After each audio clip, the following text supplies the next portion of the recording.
বন্ধুগণ, কি ভাবছেন? আপনার আমার চারপাশে যারা আছেন বেশিরভাগ মানুষই বসন্তের কোকিল। তাদের কাছে বেশি প্রত্যাশা করবেন না। কিছু কথা শুনুন।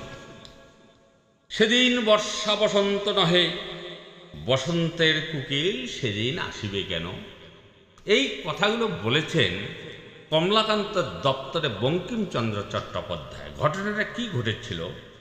ননীবাবু একজন প্রখ্যাত মানুষ, তার চতুর্দিকে মানুষ ঘিরে থাকে, তিনি যেখানে যান সেখানেই মানুষ। কিন্তু যেদিন বর্ষা ঘন রাতে তার পুত্রের অকাল মৃত্যু হলো, তখন কেউই আসলো না।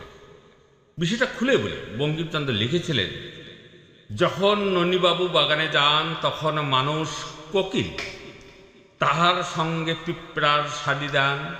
আর যে রাত্রিতে অবিশ্রান্ত বৃষ্টি হইতেছিল আর ননীবাবুর পুত্রটির অকালে মৃত্যু হইল, তখন তিনি একটি লোকও আর পাইলেন না।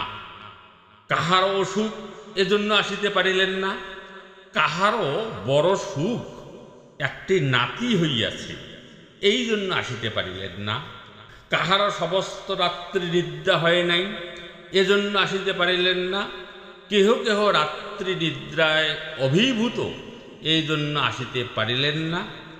আসল কথা, সেদিন বর্ষা বসন্ত নহে, বসন্তের কোকিল আসিবে কেন? তাহলে যে লোকটির পাশে চারিদিকে মানুষ থাকতো, আসতো, যেদিন তার দুর্ঘটনার বিপদ, সেদিন কারো ঘুম বেশি হয়েছিল, আসতে পারেন নাই, কারো ঘুম কম হয়েছিল, আসতে পারেন নাই, কারো সুখ হয়েছিল যে নাতি জন্মেছে, কারো অসুখ হয়েছিল, সেদিন আসতে পারেন নাই।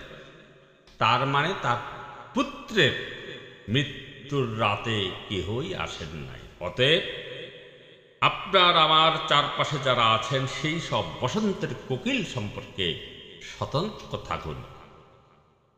No more today.